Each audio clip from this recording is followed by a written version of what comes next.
Hello viewers, I hope everyone is well and healthy. Today I am back with another video for you.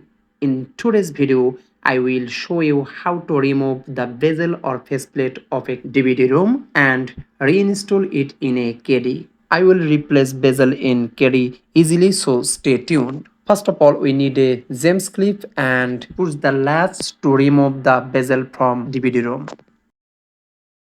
Open the CD-ROM and here you see the very small hole. The James clip must be inserted into the small hole. Here you see the latch and we will press upon the latch, and here you see another one. Now I will press. So we need to take a hard metal object, like you can take a small screwdriver. A screwdriver is provided with the Kaddy. You can press with that. You have to press carefully with a little force so as not to break the lock.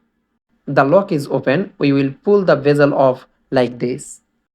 The bezel is open. You can see here that this is a latch as well as the main latch. If you open this, the rest will open just like this. Now this is second part. We will open the bezel from Kaddy and insert the bezel which we have already opened from DVD-ROM. Here you see another latch. We will press. Here you see the small hole. We will press here and it will remove.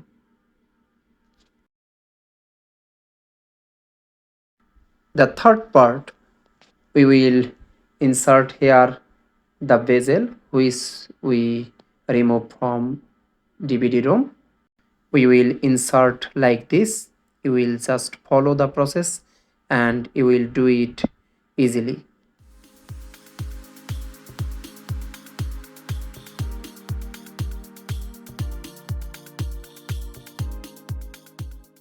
Thank you so much for watching this video. If you have benefited from this video, please don't forget to subscribe the channel. Thank you.